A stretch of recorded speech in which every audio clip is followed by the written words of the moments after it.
about it, we talk about the People's Lab. It's a lab that is of the people, by the people, and for the people. And we're going to give it a stuffy name, something like Food and Nutritional Research Center, because it needs to be able to communicate to policymakers, to industry, to all those people.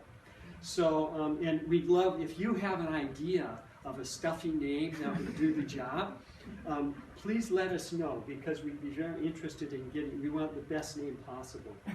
I'm representing here at the conference the Annapurna Global Foundation, and we support science policy work. We seed these kinds of projects, science policy work, rural development projects, farmer education in organic and agroecology, research on GMOs and pesticides, and we're also seeding this People's Lab.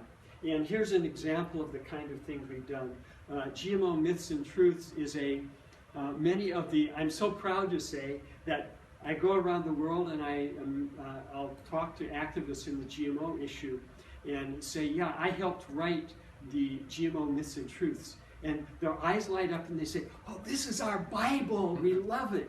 It's been downloaded, it's open source, it's been downloaded to the internet, from the internet over 150,000 times, accessed over 500,000 times in the last couple years, and please check it out. It's really the authoritative source on the science around GMOs. We're also seed funding things like a rural development project in Nepal. 3,000 young men leave the country every day, all year long, going to horrible jobs in various areas of the world, typically from the Middle East. The solution we're seeding the rural development projects that train them in organic farming, and this does two things. It's good for the environment, but it also creates livelihoods that are going to enable them to make as much or more in Nepal than they would in these other countries, so that they get to stay and to see their children grow up and be with their parents when they need them and all that sort of thing. So this is a training course in a small town called Gumhai in the southern part of Nepal. Gumi means earth, basically. So, and here's another part of that course. So that's what Annapurna Foundation is. We're now coming back to the People's Lab. We're actually getting involved directly with this ourselves. And I'd like to now just give you the rationale behind what we're doing. This comes out of my experience where we set up the first GMO testing lab in the US in 1996. We then proceeded to set up labs in Japan and Germany and to train laboratories in 17 countries around the world. And this had a huge impact on the issue because it created transparency around this issue. And here are a few of the things that came out of the work that this lab did. We trained a Dutch government lab to do GMO, a Dutch quasi-government lab, they do commercial work too, to test for GMOs. 2 weeks after they announced that they were up and running with GMO testing, the Dutch government announced that they were going to require labeling of GMOs. Later on I learned that in fact they had been waiting for a Dutch lab to gain that capacity before they would put this law in position. So, and that was the first law in Europe, and it triggered the domino effect was that within a year, the whole of Europe had required GMO testing. Another very powerful one, which was really an early citizens science or community science project, was in 2000. We collaborated with a coalition of advocacy organizations to expose contamination of many products here in the U.S. with an illegal GMO that had potential health problems. And that's how I met this guy. At that point, he was leading the Friends of the Earth GMO battle. And so he went out and got samples of Taco Bell taco shells, delivered them to us. We tested, found Starlink corn in them.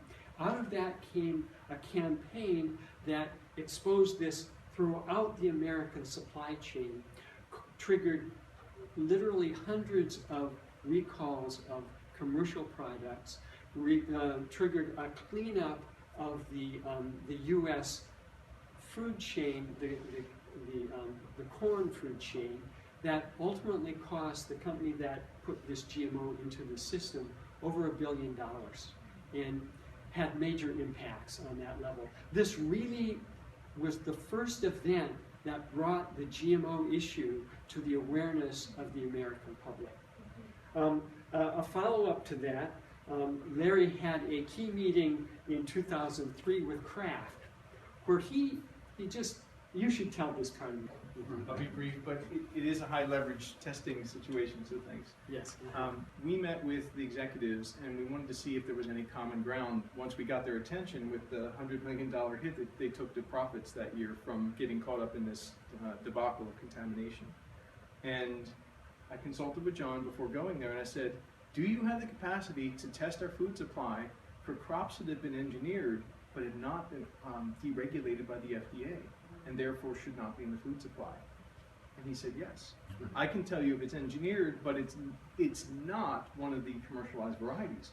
Great. Armed with that information, I sat with the chief scientist of Kraft and their senior vice president and said, are you testing for crops that have been modified to produce pharmaceutical drugs or modified to produce industrial chemicals such that they might get into cornflakes or some other product that you're making?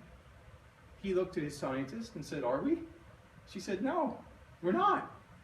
And he turned and just looked at his shoes for a second or two. He was literally shaken because he realized they might go through another recall situation that would cost them huge amounts of money and hurt their reputation. A few months after that meeting, Betsy Holden, the CEO of Kraft, was at an industry meeting with all the other food company CEOs, and at that meeting she declared Kraft's zero tolerance policy for genetic modification of food crops, not non-food, but food crops with any of these compounds, pharmaceuticals, industrial chemicals. They became the lobbyists that we could never become. They were a powerhouse that could stand up to the biotech industry because the food industry is 20 times the size of the biotech industry. That was the end of the story. And I thank John and the laboratory he set up for enabling that threat, even though it was kind of a bluff, to be leveled, because it had a huge consequence. John, thank you.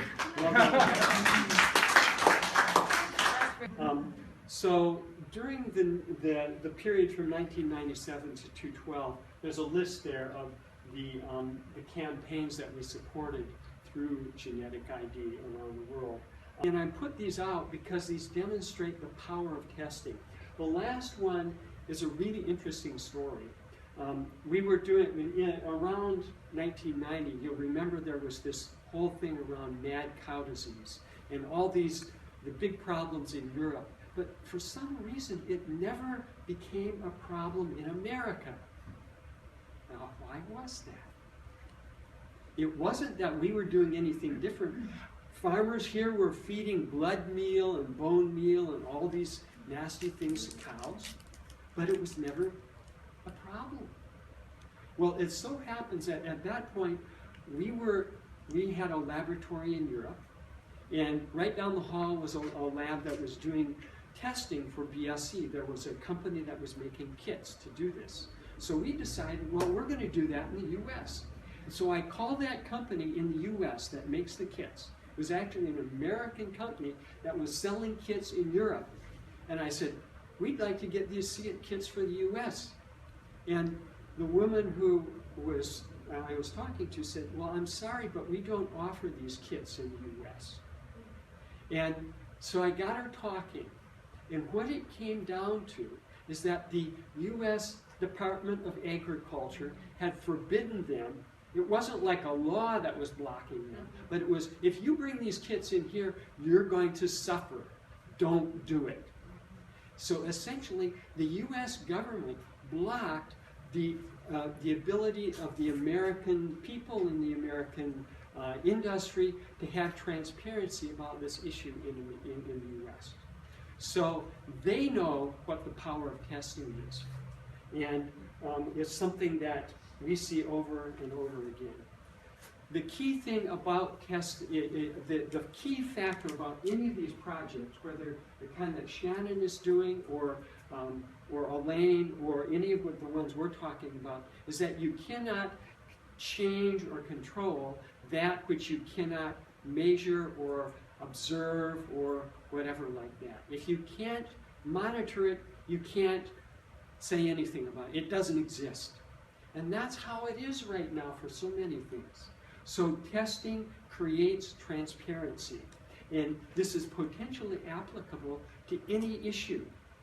For instance, at lunch, I was sitting with some people who were concerned about the TPP, the Trans-Pacific Partnership, okay? How does that apply here? Well, let's say that there is factory-farmed shrimp being grown in Malaysia, okay? It is possible with the technologies that we're going to talk about in a minute to actually set up a test that can differentiate wild-caught shrimp from factory-farmed shrimp. We can do that. And in so doing, create transparency around trade issues that maybe are important to our fishermen in the Gulf. What is our role there? The ideal is what we heard from Shannon, where you have people who are empowered to design research and investigations, and then to use their own methodologies, their own research tools to create that transparency. And in many areas, we've seen from Shannon that that can be done very effectively. But there's another approach, and it has to be taken where there are issues or targets that really can't be done with a handheld machine. The time will come when it's possible, but right now it still costs $500,000 for some of the machinery that you need to do things. So in this case, we have had over the years many citizens groups who will take samples of things they're concerned about and then send them to a lab or try to send them to a lab. And what they discover oftentimes is, like Shannon mentioned earlier, the lab isn't very helpful, or in fact isn't willing to help at all. So what if there is if there was a lab whose main mission was to support advocacy organizations and citizens in understanding their environment, or their food, or their own health, or all of these sorts of things? That's where we fit into this, is that we have a situation where citizens still design the research or the investigation, but they have access to the very best, the highest tech, the most sensitive, the most quantitative testing out there. And that's what we're trying to set up at this point. And at the same time, it's still citizen science. And it can be done in this open source way, in a way that shares data on a broad level. So that's where we really see ourselves, is that there's a need for reliable, affordable testing services that citizens, that public interest groups, that consumer advocacy groups and organizations can use. Why is this needed? It's because commercial labs and even academic labs are not prepared to help. There is often denial of service, and here are some examples. I've talked over the years, and especially in the last few months, to many GMO advocacy or anti-GMO advocacy organizations who have looked all around to find labs to support their work, and they can't do that. This is a quote from one of these laboratories, and these commercial labs, and say, we can't be seen doing business with you people. And that's because who are their customers? It's the big food companies, the big egg companies that, you know, that Butter are their really bread? challenged by these things. Huh? Who butter their bread. Right. And so they make millions from them, and they're not going to risk that by doing 2 tests for Friends of the Earth or for another organization. So it's beyond that. Even the federal government has doubts about this. In many cases, the government doesn't have laboratory facilities to test for some of these things. They send it to a commercial lab that works for the food industry or for the oil industry, if it's your kind of the work that you've done. And they get some results back, but can you trust them? And oftentimes, this is an example of a situation where they can't. And also with university labs. Most, as we are well aware, most university departments are now funded to a great extent by, by industry research funds.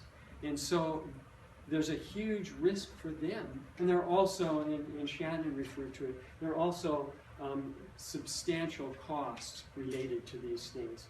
These are just a couple examples of the kinds of costs that you'll pay for a single test. So what our solution is to make available the most advanced technology, but do it in a nonprofit setting, and where we have a sliding scale of price of costs of fees for the testing, so that we at least can be sustainable. We break even, but we're not really charging in a way that is high, is really expensive. And there will also be mechanisms integrated with this that allow an organization to crowdsource the funding for the testing. And right now, for instance, one of the groups that we've been talking about has anybody heard of the Feed the World project? It's a project that is doing GMO testing or glyphosate testing for people. They can send in urine or mother's milk or blood samples, and those are tested to see, well, am I carrying this carcinogen in my system? And they're doing it. You can send in a sample, pay $119, and get your sample tested. That's still too much for most people. We should be able to do it for much less than that, hopefully $50 to $60 per test. And that's a situation where you can go out to a funder, or they can go out to a funder, get matching funds, and you're down to the $25 a test that they can do. And collaborative, so if we're not doing the kind of testing you need for a project, maybe you're worried about fracking. We're not going to initially come up with fracking tests, but what is that stuff they're putting in the ground? The technology that we'll have is capable of testing for those things. We'll be able to test for all sorts of contamination, whether pesticides, GMOs, heavy metals, etc. Nutrition, on the positive side, for foods, we'll be able to test for nutrition. So if you're concerned about the nutritional value of organic or agroecologically produced food versus conventional, we'll be able to do that kind of thing, free from claims. Farming, really we'll be able to do that CAFO test and a range of soil analytical tests. And in terms of what we can test, foods, nutritional supplements, personal care products, if you're worried about those things, there would be a way for you to bring those things in. What we want to do is to set up a database where you're worried about Kellogg's cornflakes, we'll test it for you. The data for that goes up on a database, a public open source database. Over time, that will expand to cover many of the foods that are out there. And that will be a real motivator for these companies to improve the quality of their foods. If Kellogg's doesn't like the result, then they can improve what they're doing, and we'll test it again, and then we'll put the new result. So, it should be a real motivator that way. Thank you.